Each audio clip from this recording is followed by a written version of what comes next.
welcome. You're here for Bodywork for lifelong athletes.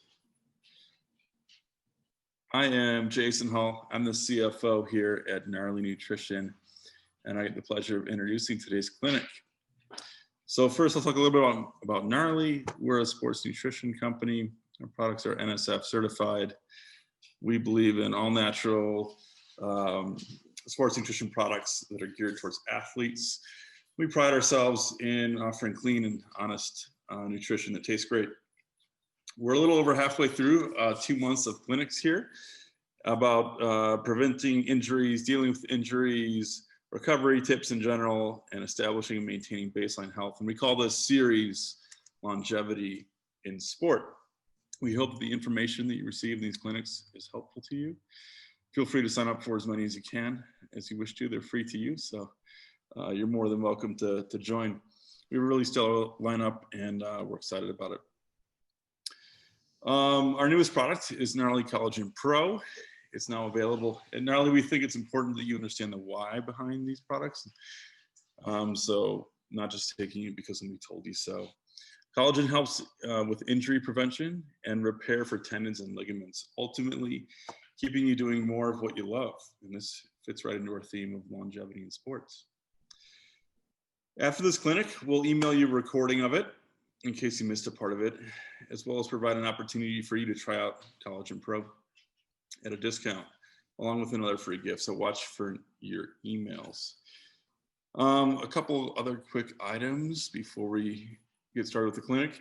You can follow us on Instagram at Gnarly Nutrition. We're in the middle of a big giveaway that I encourage you to join. It's pretty fun. And lastly, if you enjoy the clinic, go ahead and screenshot it, tag the socials, and share whatever information you found most helpful so your networks can benefit from it as well. At the end of the clinic, you'll see a short survey. It takes just a minute or two to fill out. We appreciate any feedback that you have for us. At the bottom of your screen, you'll see there's a button that says Q&A. Go ahead and hit that if you want to chat with the presenters today. And that's all I have. So now I get to introduce today's presenter. So today we have an avid mountain athlete herself. Jessa is all about supporting athletes in reaching their goals while taking great care of the most important resource, their body.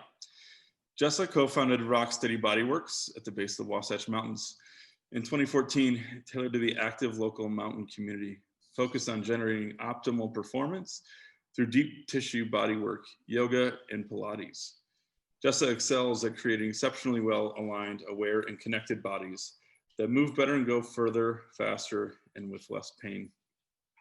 Jessa firmly believes that bodies are built for a lifetime of movement and that bodywork is the key to sustaining high performance across time. Jessa's educational background is wide-ranging and diverse. She completed her bachelor's degree on the East Coast, and then after a few years consulting in DC, moved west and never looked back. She has an extensive yoga training, having spent over 15 years studying with renowned instructors.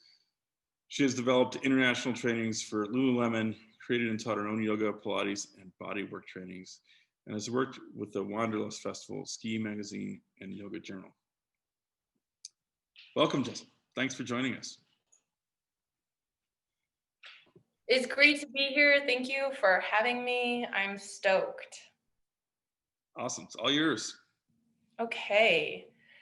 Welcome, everybody. Thank you for joining. I am really passionate about moving outside, moving in sport, and supporting people who want to do that, and utilizing some awesome recovery tools to make your movement last a lifetime. So I'm going to start with a slideshow. The arc of this session, we are going to start with a little bit of a slideshow where I'm going to talk through some important concepts that I think are really crucial to what I've learned about working with athletic and big movers over time.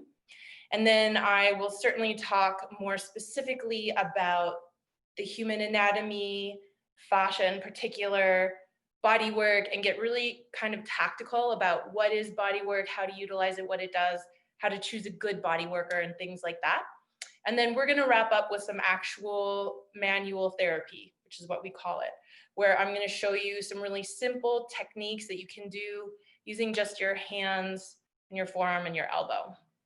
So if at any time you have questions or comments, please feel free to put them either in the chat or the Q&A, and I will be happy to answer.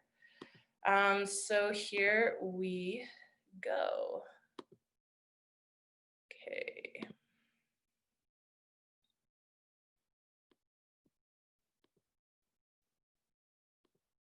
Okay.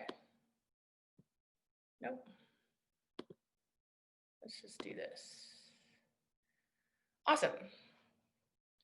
All right. So I am actually here at Rock Steady right now at the base of the Wasatch, where we just got a nice dusting of snow, which is super exciting for most of us backcountry skiers and snowboarders. And what is bodywork? Particularly, I'm going to be speaking about the type of bodywork that is contact-based. So bodywork in general includes a wide array of modalities that can be offered by a licensed massage therapist, a chiropractor, your PT, or other people in the wellness world.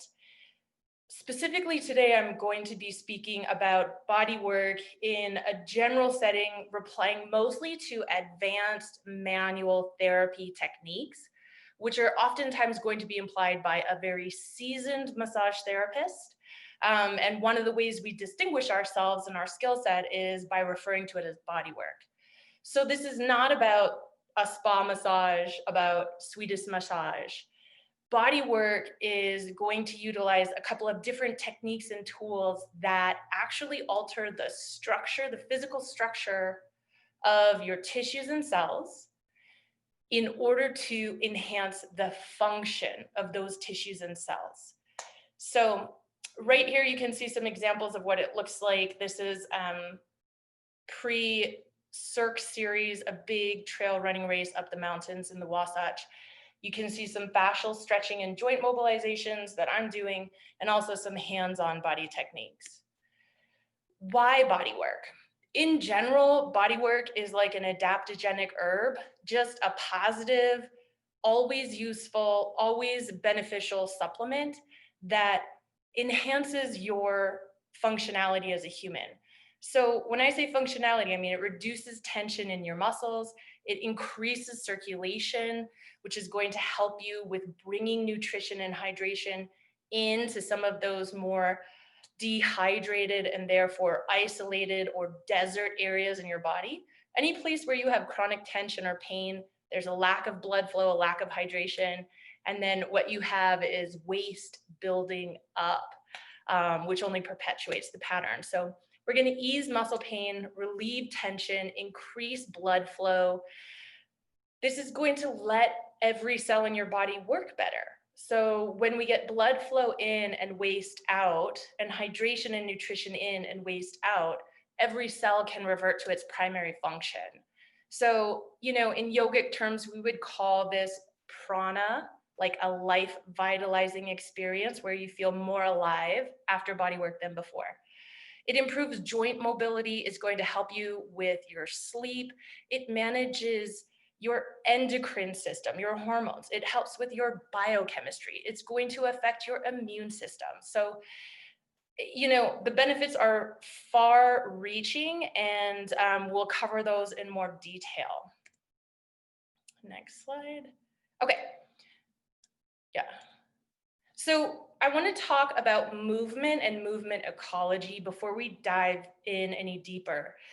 Based on my experience with most of the professional athletes I work out, the avid amateur athletes, the competitive people, I want to talk about movement on both the macro and micro levels. So if you look here, when we look in nature, forces are affecting nature all the time. And we are organic living matter made up of the same basic elements as any other living entity on the planet. So these forces are primarily invisible, such as in this picture, you can see this is really extreme effect of a certain wind flow in New Zealand. And what you can see is that the wind itself is an invisible force that is pretty sustained And over time, it's completely altered the shape of these trees. Closer to home here in Utah, you can see hoodoos, which again are evidence of the way that the natural and invisible forces around us, including wind, sun, gravity, are going to affect and shape these structures. Lastly, I have this plant here because as human beings, very similar to plants, we started as that cell and sperm connect. So from one cell, every single varied aspect, part, and piece of you developed, very much like a plant from a seed. And the way the plant turns towards the light, for human beings, what shapes our bodies are the invisible forces of all the movements we do and all the movements we don't do with gravitational force acting on us at all times, okay? So how and why does that matter? Because we are actually in what I call a crisis of captivity, where we are moving less than we ever have before in the history of human development. If you think, thousands of years, humans have been hunters or gatherers or agrarian, where we're mostly moving most of the time, okay? So in the modern day world, we have this crisis of captivity, and what that means is active people, those who consider themselves active, are moving only 4% more than sedentary people. Sedentary people being the ones who just don't exercise at all. And then between our big bouts of activity, so let's say you go climb and you're doing an overnight mish. So you've got 24 to 72 hours of sustained movement over time. Or you're a backcountry skier and you're going out for a 6-hour mission. Or you're just conditioning. So you're doing your 1, 2, or 3 hours of movement per day. At the end of the day, when you're not exercising or in the sport of your choice, you are in this one common sedentary position that we find here in the Western world called that 90-degree flex and sit position, yeah? So you take that with you to your desk, to your car, to your TV, and then you lay down. So this is where we have this new category of individuals where we start to see that even those who move a lot, let's say you exercise or you're in your sport, 5 hours 3 times a week, or 8 hours 4 times a week, you're still moving 24 to 30 hours, which is only going to put you at a 20% period of movement across all of the available hours across the span of a week. So how we look at this is we take average Americans are exercising an hour a day, 7 days a week, which is going to give us that 4%. Like I'm saying, most of you guys are probably a little bit higher, but even if you were moving or exercising 30 hours a week, there's still 168 hours in a week. And what are you moving or not? Because that is going to shape you. So we're in this strange period of planetary adaptation where most of us are either moving at high intensity for extended periods of time, and then we go from 60 to 0, and we take this seat somewhere, okay? So that pendulum swing from really high activity to really low activity, where we rest most of the time, creates some really specific issues of the tissue for those individuals who want to be active and athletic and enjoy their sport over a long time. One of the main things that happens is, as I mentioned, movement, the movement you make and you don't make, shapes you.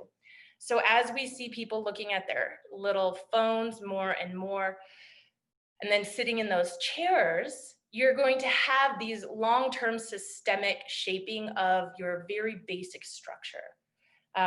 You might be familiar with this as postural deviations.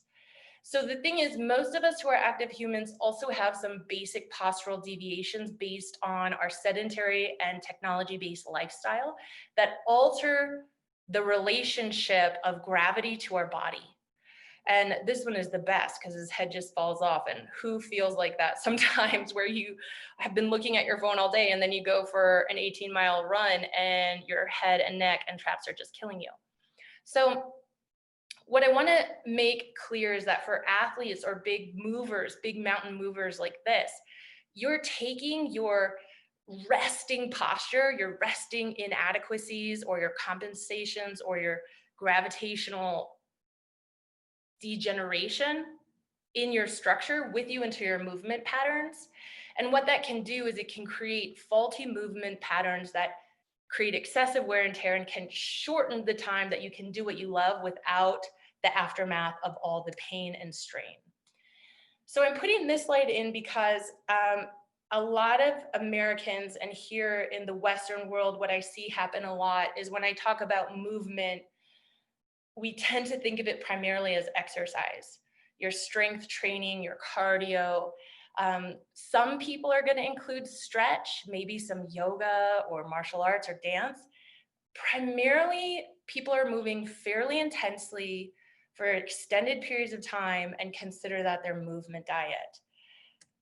I'm proposing, and this is, there's not a lot of research in this world of the anthropology of movement, or as we start to look at human and human bodies.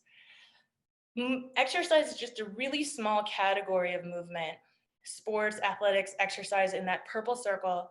And then humans, over most of our history on the planet, were mostly moving most of the time. So think hunter-gatherers, tribes in the Amazon. Before technology, there is so much work to be done during the day that demanded movement. And research is indicative that pre-tech era, pre-industry era, we were moving about 8 hours a day every day versus maybe the 2 to 3 that we get today. Movement is inclusive of breathing. It is digestion. There are so many basic fundamental life vitals that require movement. And when your body kind of congeals and at the very micro level, you start to lose mobility, maybe in between the tissue, the epithelial tissue in your lungs.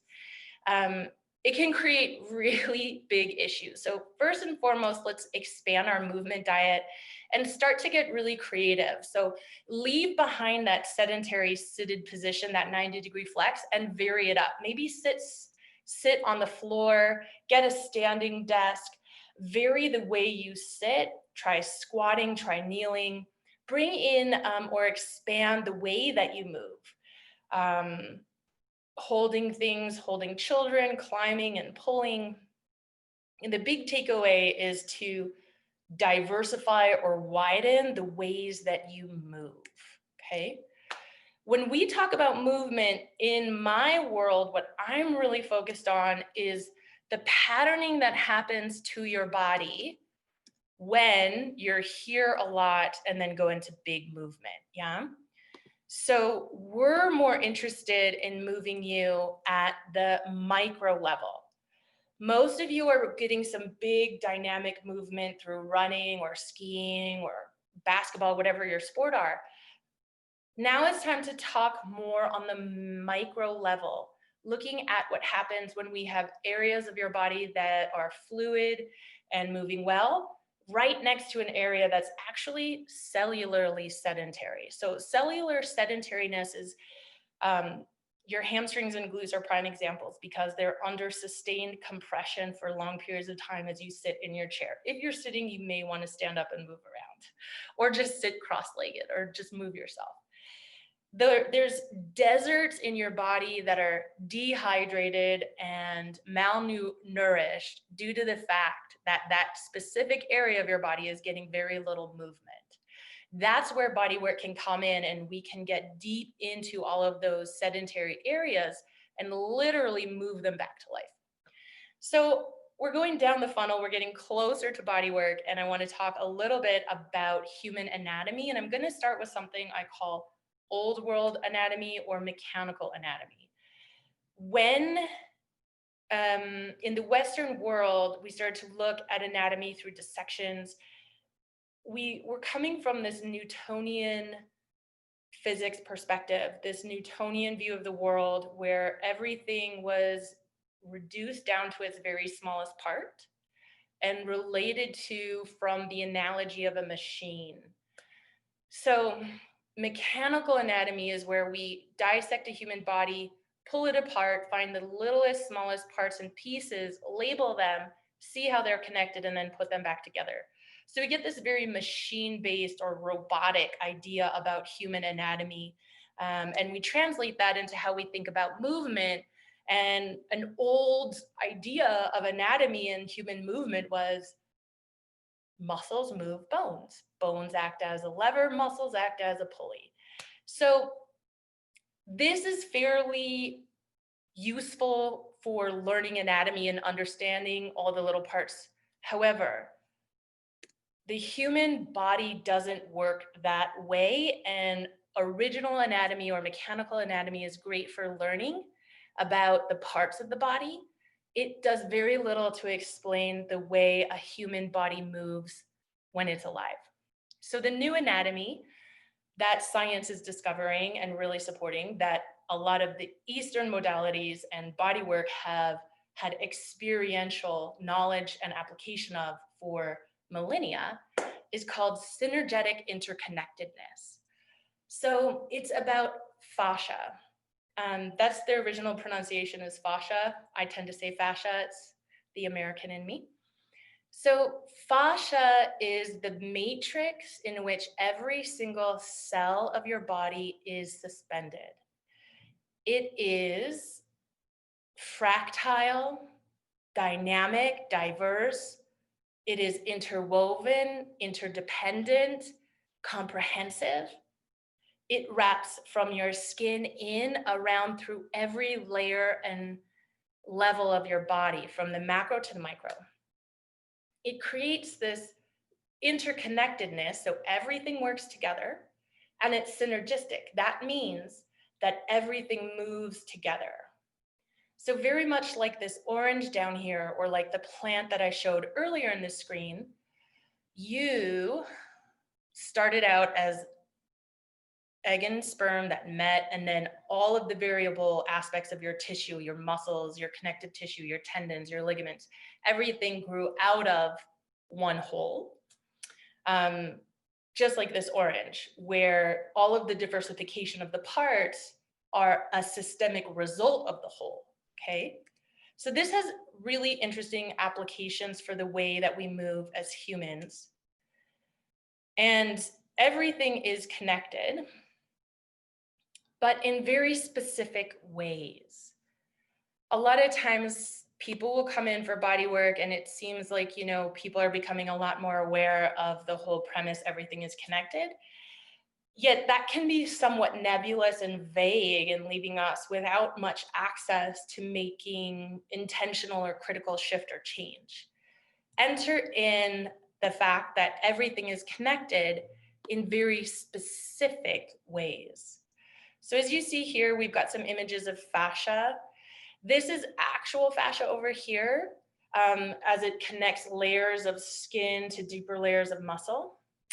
And these levels of connectivity are referred to as myofascial meridians or anatomy trains, which was a body of work created by Tom Myers, who is a structural integration massage therapist and has done some of the most groundbreaking work on the scientific and anatomical knowledge around fascia. What you see here is fascia in a living body, which in the last 5 years, we've been able to capture live imagery of fascia in a live body working. And it is fractile, it's tensile, it moves, it shifts, it changes shape, and it's incredibly hydrated and very well connected. As athletes and people dedicated to your own wellness, we're all probably quite aware of cardio, strength, and stretch. Now, in body work and what we're looking at when we start to look at the shape of your body and your tissue health, we're looking at hydration and connectivity. Fascia is one of the most highly innervated tissues outside your brain. It is literally the direct link and connect of your brain to your body. It is a hydroelectric connectivity current throughout your entire body. So when your fascia is dehydrated or stuck, whether your muscles are strong or pliable or stretchy really doesn't matter if the nerve can't activate that specific aspect of your body, okay? So these myofascial meridians are really useful when we start to look at patterns of strain or pain or wear and tear and move into a more global and holistic approach to resolving issues and also to preventing them. The myofascial meridians that we're looking at here, I've got a couple up for you. They have specific names and every body has them, okay? So when you dissect a human body along lines of fascial connection, this piece of tissue comes off the body in one full piece. So from the inner arch of your foot, going up through your inner shin, lacing all the way out to your outer IT band, and then across the body through your obliques, all the way around to behind your shoulder blade and up the neck. And then over here on the lateral line, we see the same thing.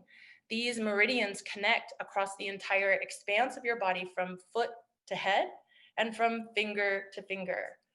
What that means is there's this very clear connected continuation of force distribution across that meridian. So no part of you moves without the other part of you moving. And we say in bodywork, where it isn't. Most often where you're experiencing pain or dysfunction is not localized. And of course, we want to deal with a local strain or pain and relieve that. However, for you to progress, for you to move beyond being a body that has chronic pains that occur every season, moving you from, oh, that's my bad knee, or oh, my tight neck, into a person that has full elasticity, pliability, and powerful movement patterns that leave you able to move really dynamically in your full expression without lingering issues, we have to look and treat your entire myofascial meridian.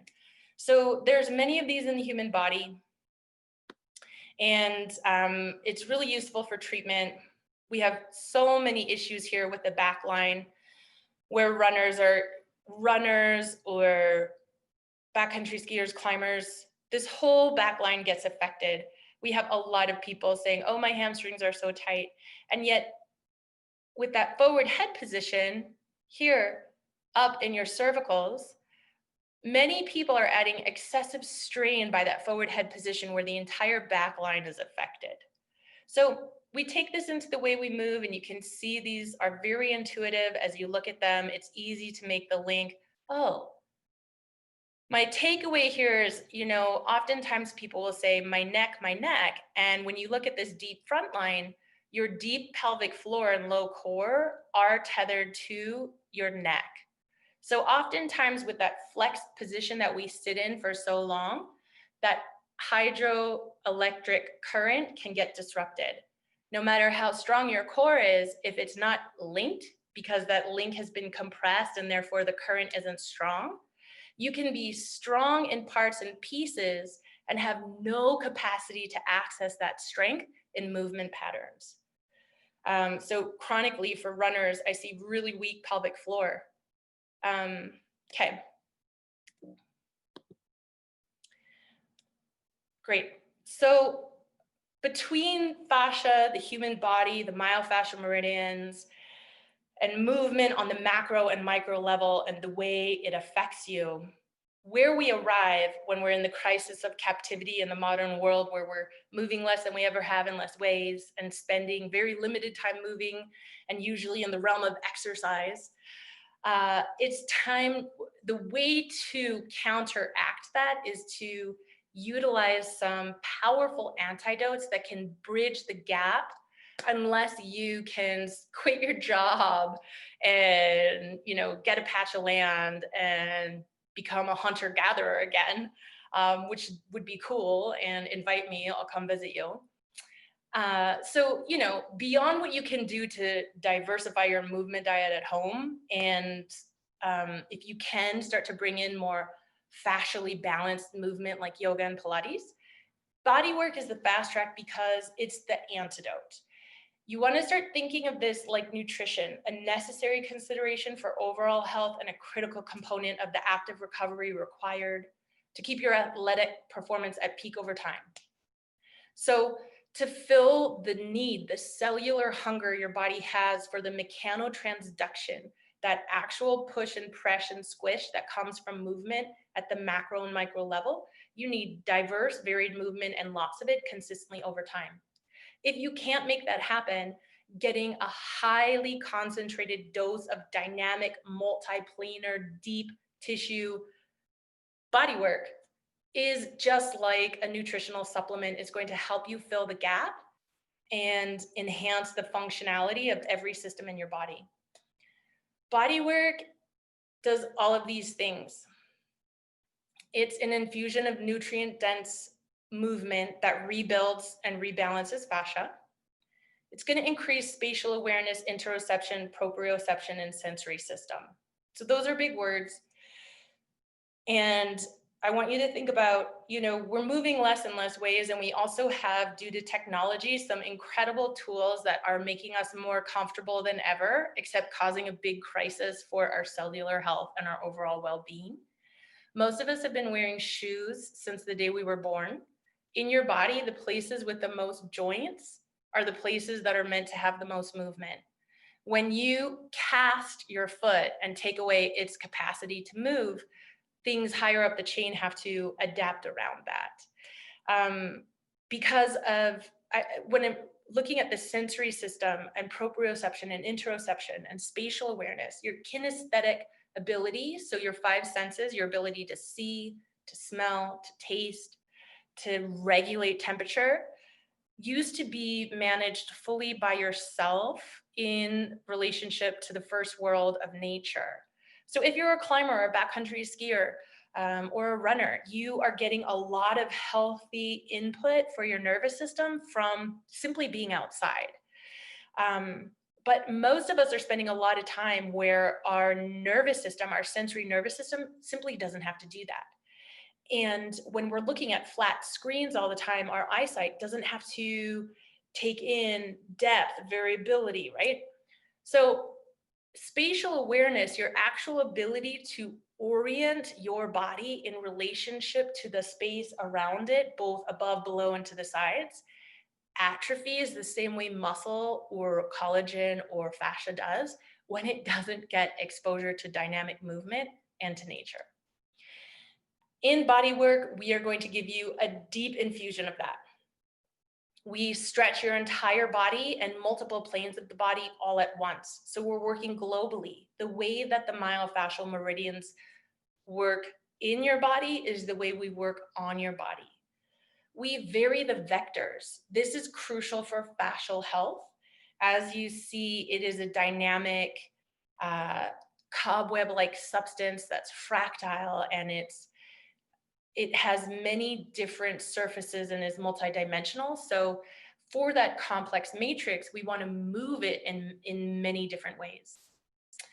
In addition to deep tissue bodywork, structural integration, the type of bodywork we offer here, whole body dynamic movement also reconditions fascia and neutralizes the postural deviations that come from that 0 to 60 movement through sitting to high output. And those are things like yoga and Pilates, Tai Chi, and martial arts. With bodywork, here's a couple tips and tools. I'm just going to see if I can, and we'll leave it here. I can't see the comments or questions, so if you have some, I'll answer those as soon as I'm done here, and I've only got a few more minutes to go.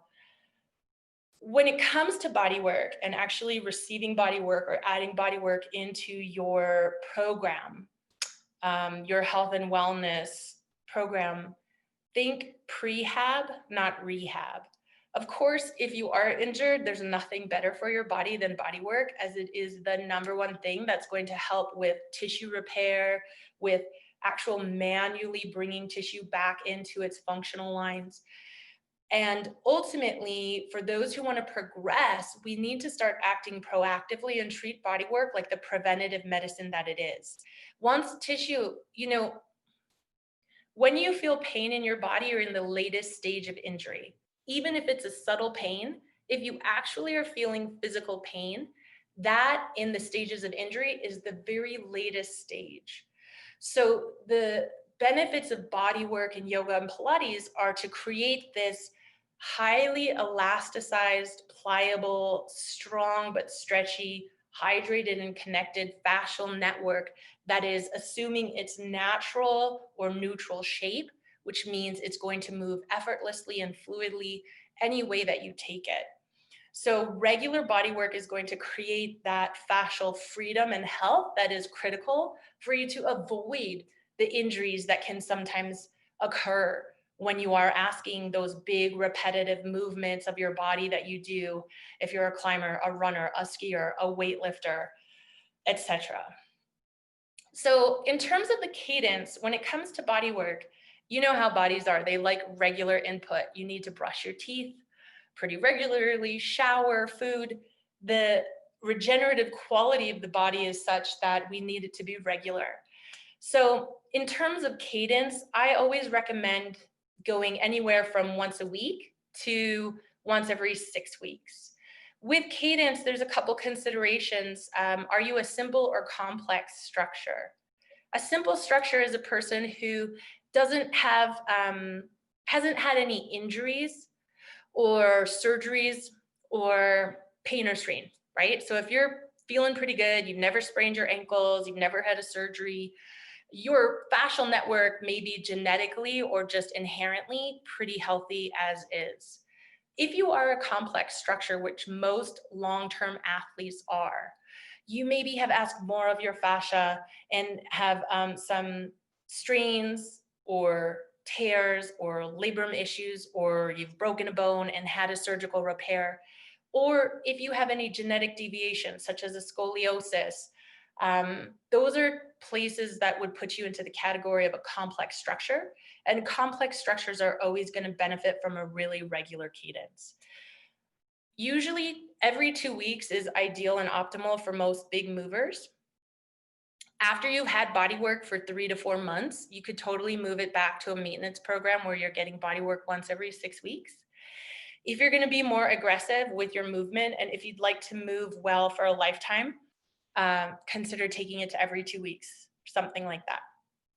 When it comes to competition and big events, pre-event, it's great to get body work 1 to 3 days prior to your event, not the day of. There's some specific myofascial tension or entrained patterning that you've worked hard to create that we don't necessarily want to undo right before you go to move. Post-event, fascial stretch immediately. So that's some of the joint mobilizations and Thai massage or sports massage that you saw at the beginning.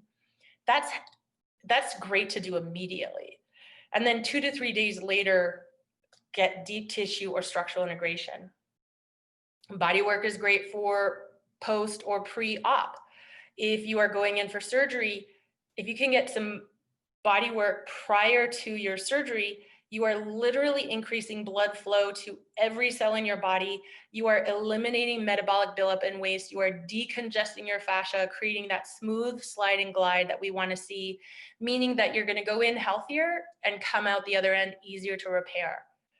Post-op, you can get light local fascial release immediately. And if every person who needs an ACL or an MCL or a knee replacement could just get body work 3 to 4 times before and then 5 to 10 times after, you will cut your recovery time by weeks and months. You're helping stimulate that nerve regeneration, fascial regeneration. It's an incredible boost to help you get back on track quickly.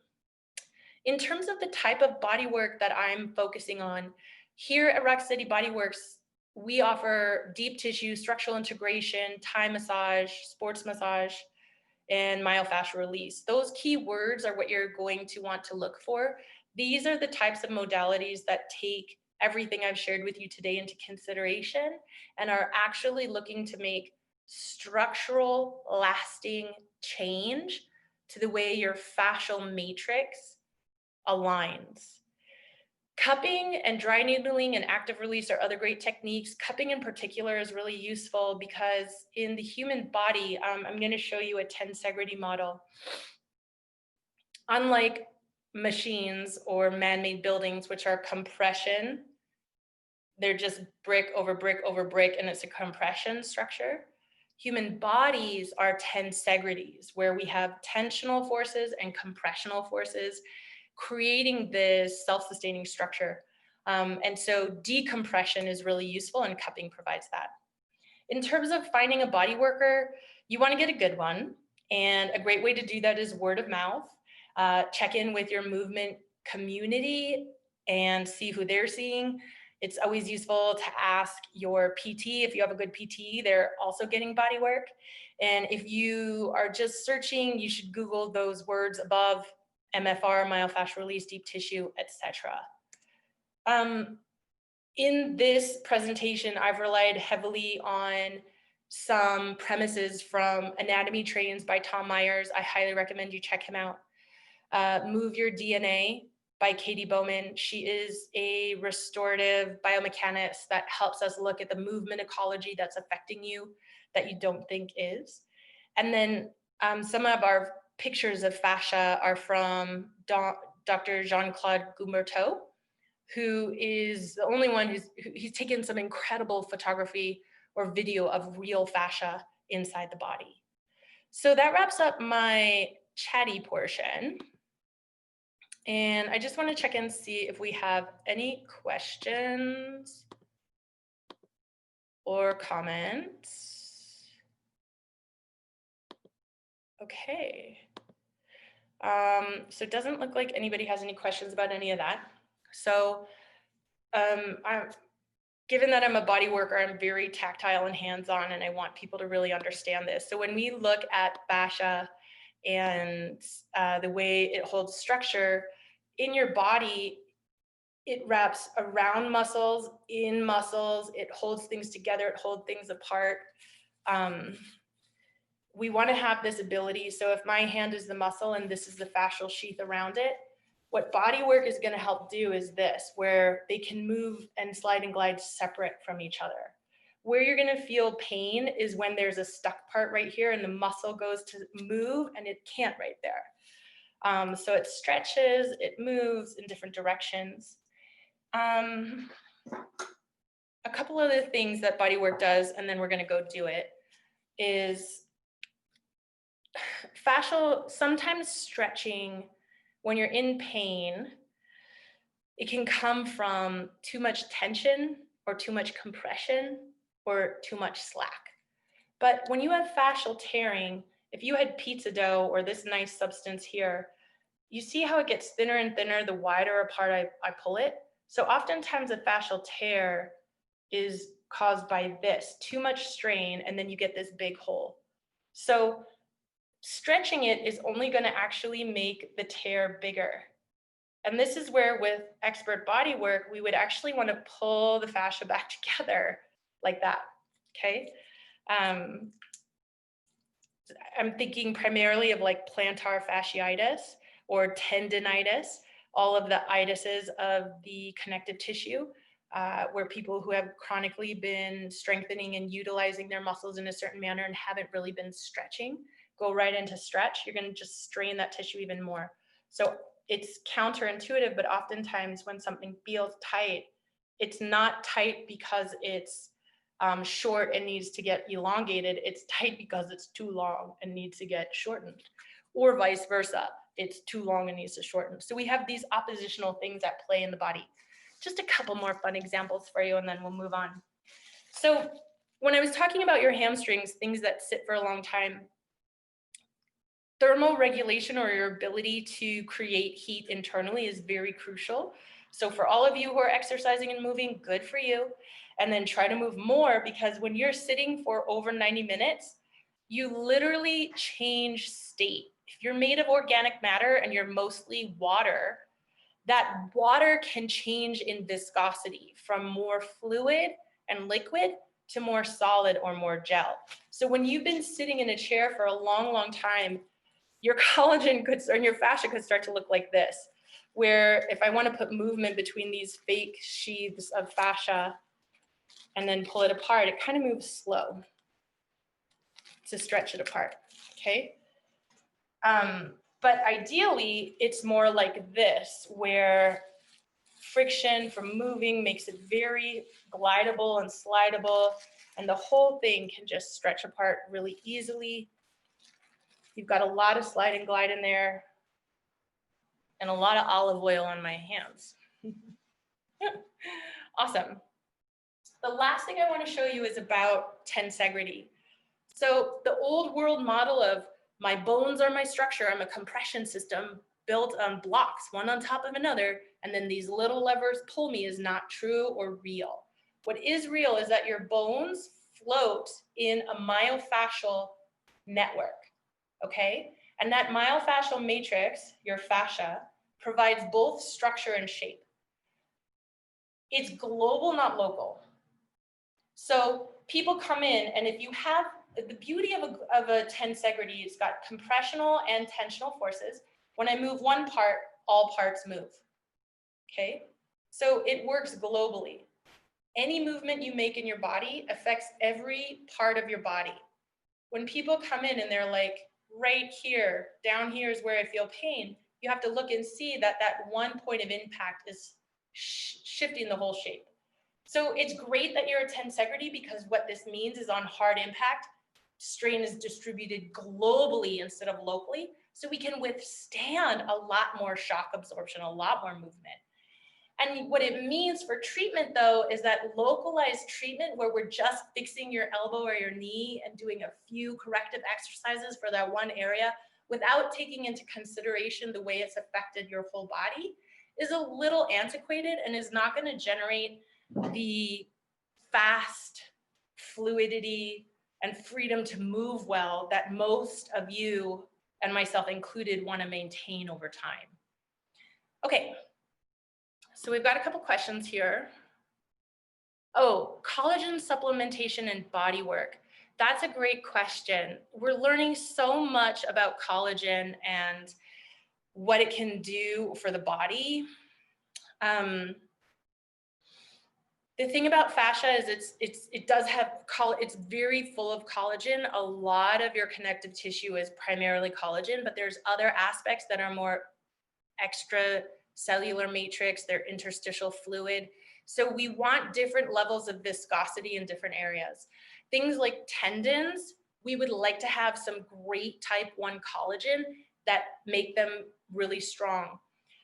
If you are supplementing with collagen, which could be really useful for your fascia, a good time to do it is going to be about an hour before you receive body work or exercise, because especially with body work, we're going to be opening the channels of connectivity and allowing the hydration that you drink in, or the nutrition that you drink in, to expand out into some of those areas of your body that are dehydrated from lack of movement. So one thing a lot of people don't know is that just drinking water doesn't make you hydrated. Where you most need hydration are the areas of your body that are disconnected from the fascial network because they're compressed and they haven't been moving, and they become thick, and there's not a lot of vasculation and therefore not a lot of blood flow. So hopefully that answers that one.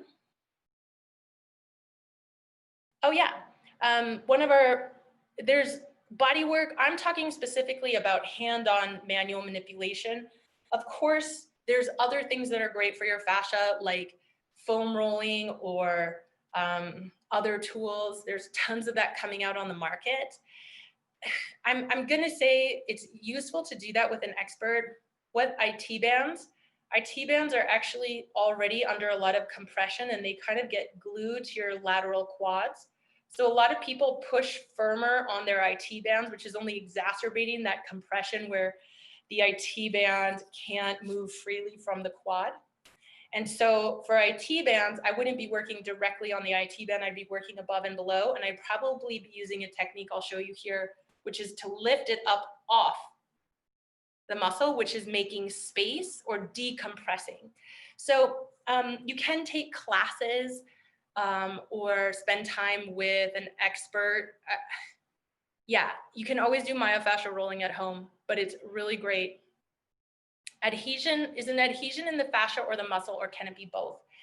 Yes, it's in your muscle and it's in your fascia, because your fascia weaves between not only around the full muscle, but this fascial wrapping, like the orange I showed you at the beginning, it goes all the way through to every single cell. So if you took an orange and peeled it apart into the little segments and you popped that open, every piece of pulp would also be wrapped in fascia. So you can have an adhesion in different aspects of your musculature. Trigger points are going to be deep within a muscle, and they're really small. So more like a muscle fiber that's encased in fascia, okay? Then there's fascia outside of muscles. Like you could have tight fascia around your whole bicep. So basically the answer is an adhesion can be in any part of your fascial matrix, your muscle or your fascia. When we're talking about adhesion though, in terms of the location of it, whether it's in the belly of the muscle or in the external wrapping of the fascia, almost always that adhesion is in the fascial connectivity of it. Okay, Craig, 49, never really heard of this stuff, super active both at work and play, currently climbing hard, previously running and cycling. How would the first 3 activities affect fascia? What should I do as a first step? So the first thing everybody should do is more natural movement. Natural movement are movement that the human body has been evolved to do over its history of time on the planet. Before we had chairs, we were squatting, we were kneeling. There are issues of the tissue that are cultural. In other countries where they don't sit on chairs, rather they floor sit, they do not have the hip degenerational issues that we have here in this country. The more you can move, the better. So you could change your home environment. The first thing you could do is just change your home environment. Instead of having everything really close and handy, move things far apart, make it so you have to bend down, stand up, change the way you sit. In our house, we don't have backs on our chairs, so we use more core. Sit on the floor, change the level of things in your house. A great first step is body work. Part of yoga, Pilates, Tai Chi, and body work are some of the fast tracks to the benefits that you'll need to rehydrate your fascia. And what I find a lot with athletic people is you're already using a lot of your time for movement that you love. It's challenging for me to get my big athletes into my yoga and Pilates class. It's not hard to get them onto the table for body work. And body work is also going to work not only superficially, but deep into the ground layer. So body work. Percussive devices be used to help with body work. Yes, there's so many cool tools on the market, and a Theragun or some kind of roller or the Theracane, all these things are really useful, and doing it is better than not doing it. I think my call to action here is that my point about if you're only pushing on where it hurts and you're not looking holistically at the full meridian and where there's too much slack or too much tension, or is this under compression, and dissolving it holistically, you're only going to be giving yourself just relief of current systems. And what I'm suggesting you could do if you actually got on the table and had a 60 or 90-minute session is start to eliminate those chronic pains from your life so that you can be a runner who never has low back pain. But yes, those tools can be really, really useful. Let's see. Okay, any other questions here? Got it. Cool. All right, thank you everybody. What we're gonna do now with our last little bit, you're welcome to stay on. If you've gotta go, no big deal, but I want to show you, I'm gonna work you through some hands-on body work. The person who asked about percussive tools, and when we talked about foam rollers, your fascia is the most highly innervated tissue in your body. So when a human touches a human, there's this incredible connection of millions of nerves that are stimulating not just the mechanical aspects of your tissue, but also stimulating all of your other senses that are atrophying as we spend less time needing to regulate. So even when your own hand touches your own body, we're going to get a much more detailed and rich sensory input, because put your hands on your chest right here and feel, okay? If you were using a foam roller, a ball, or a percussive tool, you wouldn't be noticing the depth, the nature of your tissue the way you are with your fingers. So if you use your own hands to do some body work on yourself, it literally strengthens that brain-body connect and builds what we call neuromyel pathways. So we're increasing it increases your balance, your coordination, and your capacity to sense shift, where you can move your body better and avoid injury. So we are gonna do a little bit of work on your own body, and you're just gonna take your little pincer fingers like this and grab your sternocleidomastoid. This is this big muscle right here on the side of your neck. It's usually more visible in dudes. So just grab it. And you see, I'm a good example. My fascia is really well cared for. So like what you want to be able to do with tissue is pick it up and move it. And if you can't even pick it up, or it feels like a rope or beef jerky, it's a good indication that that tissue needs some manipulation. So grab this muscle and then just kind of tilt your head a little bit side to side. Good. And if you can work your hands down towards the bottom connection. So this is what we would call an active release, where we're using external pressure and then we're moving the muscle as we're working it. Nice job. I'm going to do a little bit of a schmear. So I want you to take your fist and press it into the side of your neck and then pull back against your skin. So you're smearing your hand back towards the back of your neck. So you'll see that there's some redness, a good sign of circulation. Good, nice work. And then you can take your fingers and slide them up to right behind your ear, okay? And you'll find the base of your skull. And just with 2 fingers, I want you to kind of move around. We're gonna use cross fiber, like brushing your teeth. You wanna move it in every single direction. The beauty of these myofascial meridians and the fact that it is connected globally is that we can work locally and make huge shifts to the whole system. So a little goes a long way, and a lot goes even further. So let's get your sternocleidomastoid on the other side. You're just gonna grab it and pull.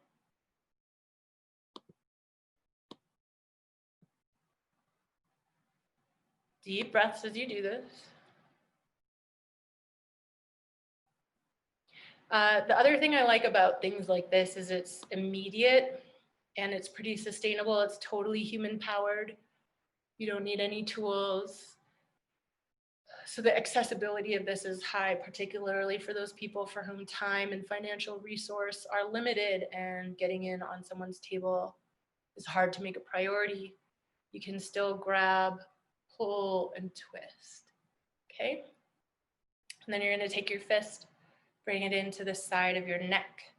Push in pretty firmly, and then press back, slow and steady. I want you to notice your breath, your body, and this kinesthetic awareness, this sensory stimulation that we're feeding your body. You'll notice it's very calming and soothing. Bodywork activates your parasympathetic nervous system and brings you out of fight and flight and into rest and digest. Good.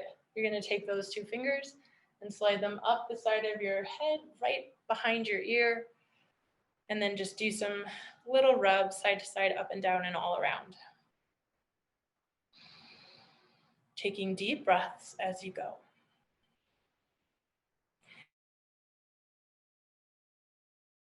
Here is go get Bodywork. Let someone else work on you. 60 to 90 minutes of Bodywork regularly is a fast track for high performance for a lifetime, to become someone who can move well over age.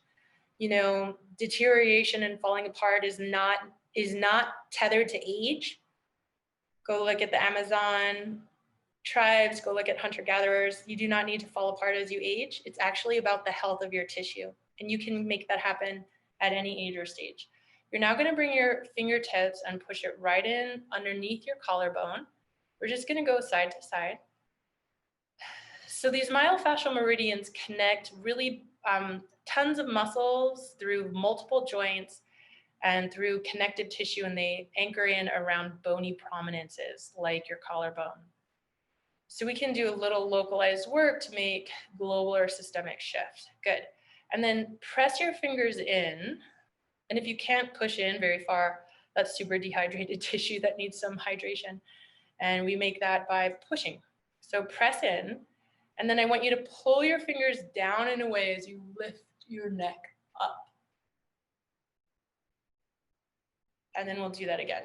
So you can see the effect of this happening, lots of cool indications of deep and superficial circulation and hydration. So anchor in. I'm going to pull down and spread wide as I lift up and turn my head from side to side.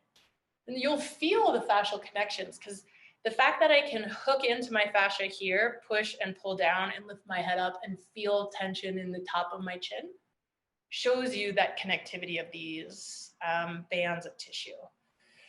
Good. Take a deep breath. You should be able to breathe a lot easier. And we're going to move over to your deltoids. Your deltoids are hard to stretch. They're hard to access with Bodywork, kind of this horseshoe muscle that wraps around here. So when we look at shoulder pain and neck and all the connectivity here, it's really nice to decompress some of those flatter, wider muscles that pushing on them, like pushing on your IT band, you know, not going to do much new for it. So we'll do this myofascial release tactic called skin rolling. So I want you to pick up your skin and lift it up. And you know, I'm pretty healthy, I'm pretty hydrated. My fascia can lift right up. And then I want you to roll it. So my thumb is pressing in and I'm just kind of pressing that back, rolling through my fascia. If you feel signs of myofascial release are going to be hydration. So you might suddenly have more saliva in your mouth, tears, hot flashes, sweating, all signs of myofascial release. Other sensations could be a feeling of zinginess as we get that neuroconnectivity going. And if you have dense, thick, this kind of fascia, this thick fascia that we're breaking apart, it's fine if it hurts. You just want to take some deep breaths. Good. Okay. So we've worked one, not the other, and I want you to just roll your shoulder and move your arm a little. This is where we're building some biofeedback or proprioceptive awareness. Do the other side. And just notice if you can feel more mobility or more slide and glide on the side that you worked. And then let's come over to the other side. You're going to pick up the skin if you can and lift it up. So this is skin rolling, and this technique you can do anywhere on the body, and it's really good on parts of the body that are flat or hard to lift or work on. Like you could roll your abs by picking up the tissue of your abdomen, your forearms, your IT bands. Awesome work. And the other reason for a 60 to 90 minute session is when we look at neurology and fascial pliability, fascia responds to immersions. So immersion, meaning a 60 to 90 minute continuous myofascial release, is going to alter your fascial patterns more comprehensively and systemically and longer lasting than a few minutes here or there. However, anything is better than nothing, right? So rather than a lot, a little, or rather than a little, a lot, you know, a lot, a little is what you do with Bodywork. Cool. Good. Ooh, and did you hear that little crack? So bones float in soft tissue. And when it comes to resetting joints, Soft tissue is what holds the structure. Bones don't even touch. So when you release soft tissue, you can get natural joint resets, okay? So let's go down into your forearms, and I want you to first just take your fingers and feel through your forearms. Mine are probably more like a climber's, where you can feel those taut, thick band that your fingers rolling over right here. This is a really this is a flexor that does tons of repetitive movement, and so it's kind of dehydrated. So you're gonna take your thumb and you're gonna press in, and then I just want you to move your fingers like that, okay? So you can hook in, push down, and pull your thumb back towards your elbow while you move your fingers up and down. And then in terms of biomechanics, like, again, body work is better to get than to give to yourself. Okay, nice work. So you can do that down every flexor and extensor in your forearms. And then let's just get a little fascial rolling here. Lifting it up. Awesome job. So again, just get a sense. The other sign of myofascial release is that you'll literally be lighter and feel lighter. So it spreads, it's like taking water that's frozen and then turning it into liquid. It spreads apart and it's actually lighter in density than a frozen ice cube, right? So effective myofascial release is that you should feel more spacious and literally lighter on that arm. Let's go to the other arm. We're gonna do your diaphragm, a little iliacus or psoas work, and then I'll finish out with some leg work, okay? So I like to work holistically always, globally, where we're touching or releasing multiple aspects of your body. It's fine to go get really localized work, like just work on my neck. However, it doesn't reset or retone or rebalance an entire meridian. And when you're working with these big meridians, you know, with a rope system, with climbing, you want some tension and some slack in the right places at the right time. So that's where this kind of part-based approach, let's get that glute strong, let's activate that knee. If you're not looking holistically at all of the tissue that connects to that aspect and what's happening there, you're gonna miss some of the comprehensive benefits. Pick up your skin and move it around.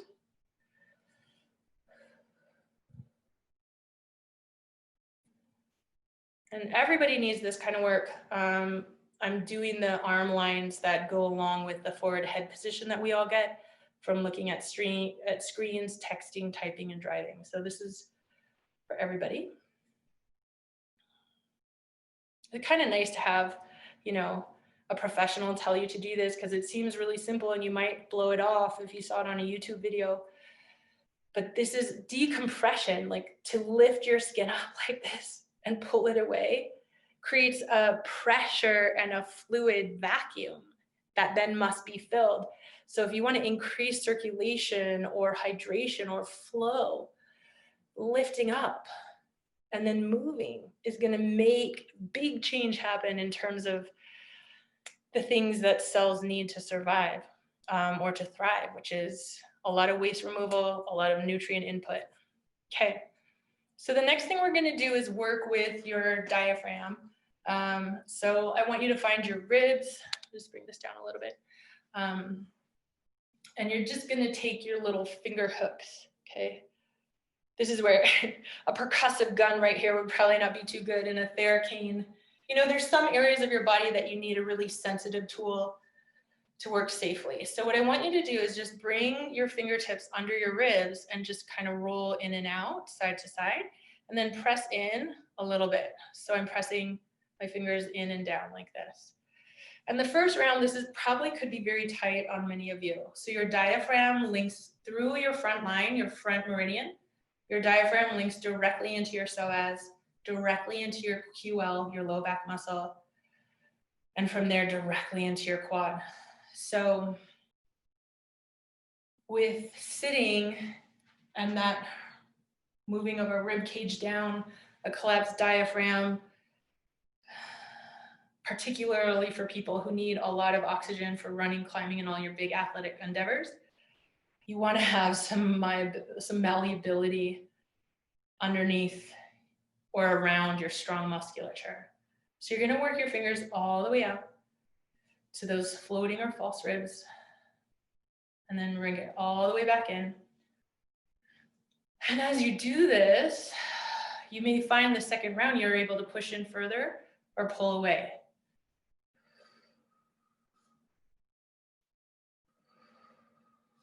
Good. You do 1 or 2 more rounds.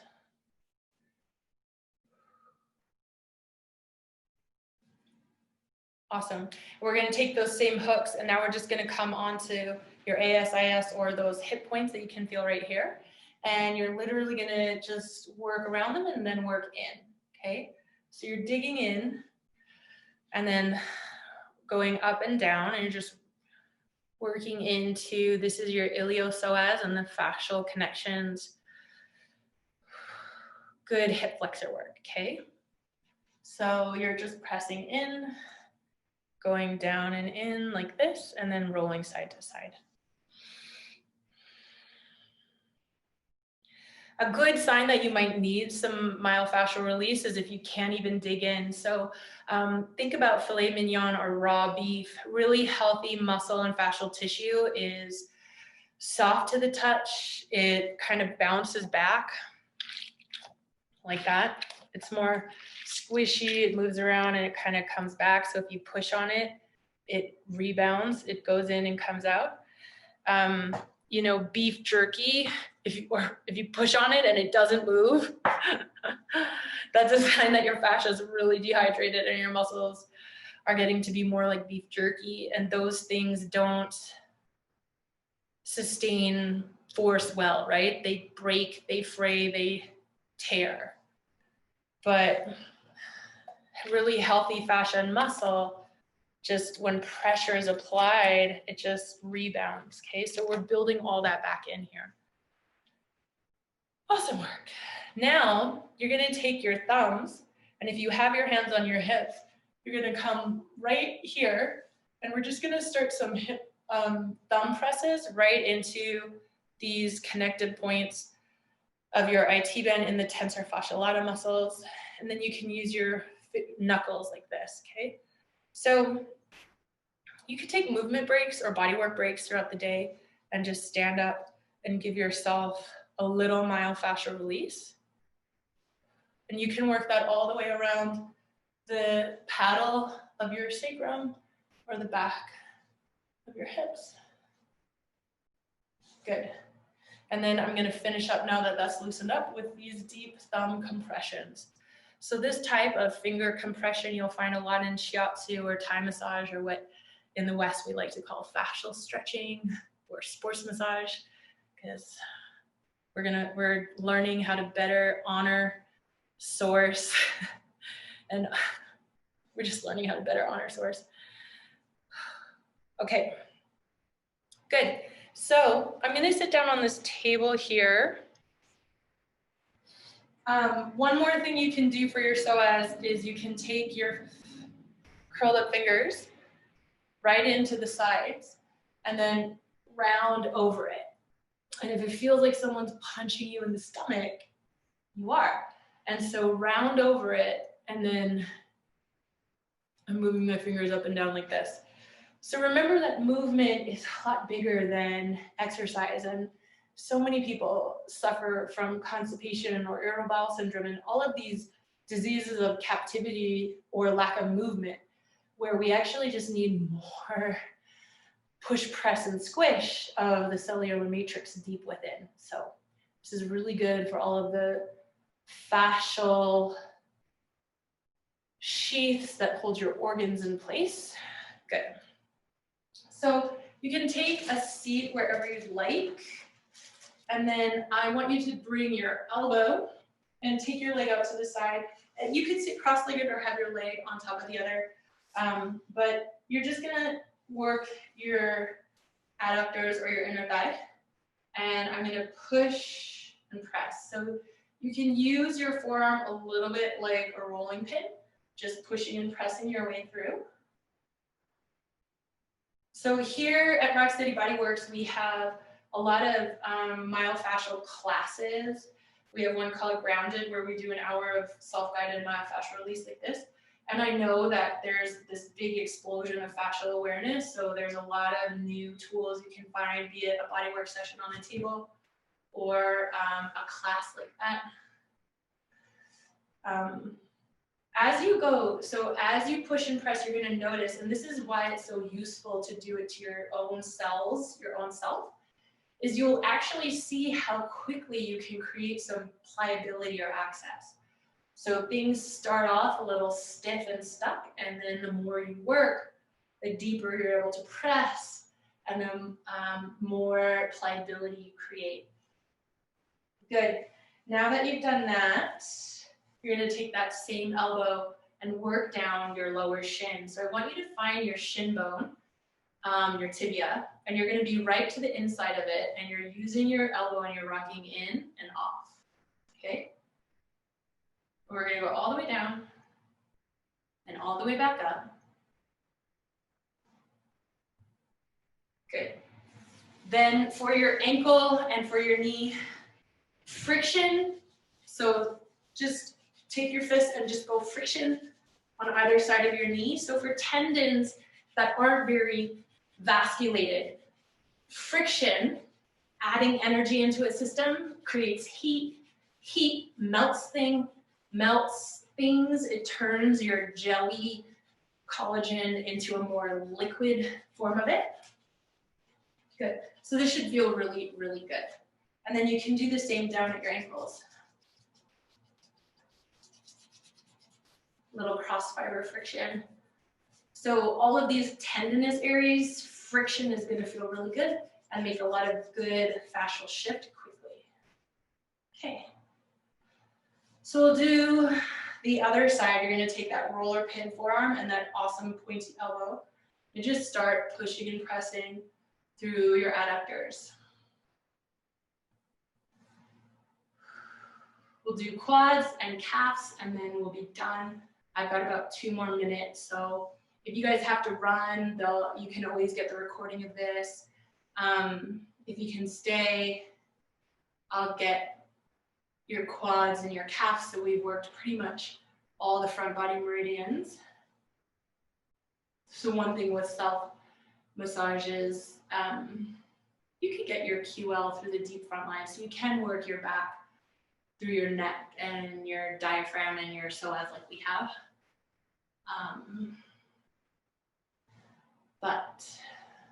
Okay, then you're gonna take the elbow and find your shin bone or your tibia. You're gonna come to the inside of it, and right along the shin bone, I'm just gonna rock forward and back. These little presses up and down. Deep breath. You may notice it's really different one side to the other.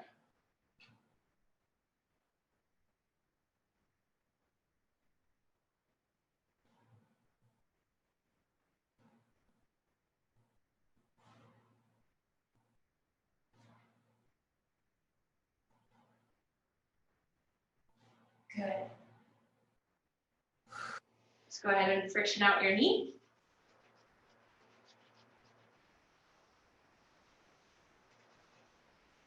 Anytime you have a tendinitis or ligament areas, joints love heat.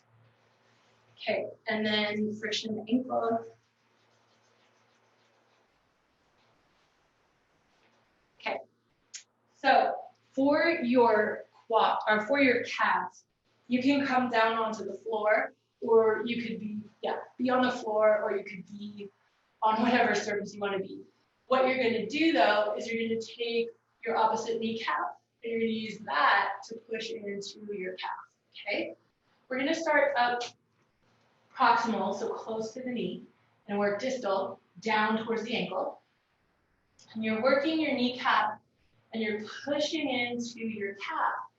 And again, the beauty of self body work, where you're using your own cells to manipulate your own cells, is this is deep neurostimulation. So we're providing your deprived sensory system that is not getting enough exposure to variable terrain underfoot, variable sounds from the natural world, too many black screens, right?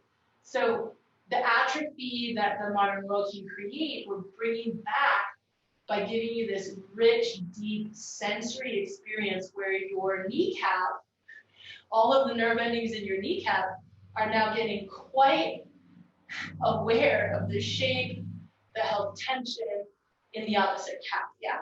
And so that helps your body move your body and know what movement you can and cannot do. Good. So you're working all the way down towards your ankle. And then we'll switch sides. So you can bring opposite knee. Good. And when you get really nice pliable tissue, that's where you can push pretty firmly and get really deep in there. So you're going to work through, I like to go medial, lateral, and central. So the inside, outside, and middle point. And then go down an inch or two lower and do the same. So the beauty of working here is if you're going to work your calves, you're going to be causing some space to occur in the entire back line from your plantar fascia, through your hamstrings, your erectors, through your neck to the crown of your head. Pretty cool.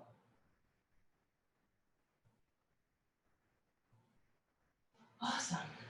Okay, last bit, another bodywork technique that's really useful. You could do the same thing, rolling out your quads with your own forearm and elbow. And if you're, if you are a climber or one of our, some of our awesome clients do some pretty amazing things. And if you're gonna drive 6 hours to the desert and run 50 miles and then drive home, this might be a really accessible tool to roll out your quads while you're going. And then let's switch sides.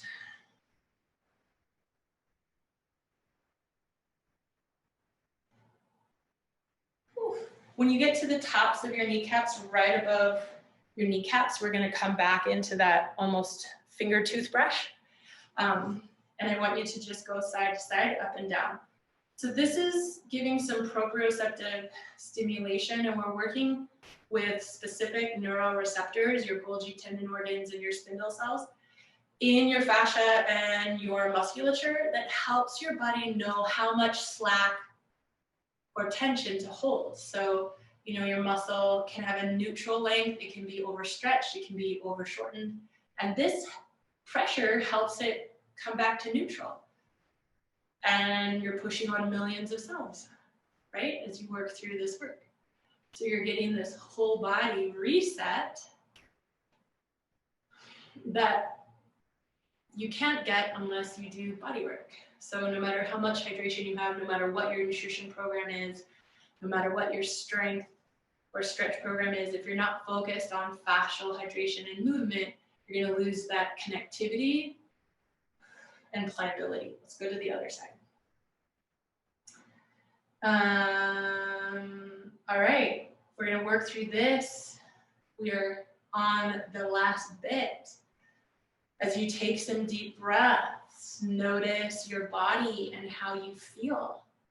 If perhaps your mood has shifted as we've alleviated tension from your tissues. All right. Thank you guys so much for attending this session. Thank you to Gnarly for providing this opportunity. Go get a great body worker. If you have any questions or want to hit me up, I'm at Rock Steady Bodyworks. Move well, have fun, and have a great night. Thank you. You guys are welcome. This was awesome. I had so much fun. Good night, everybody.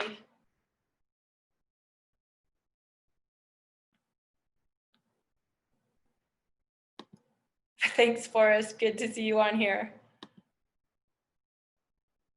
Thanks, Melissa. Good to see you on here too. Oh, raised hand. Yes. Do you have a question? Oops.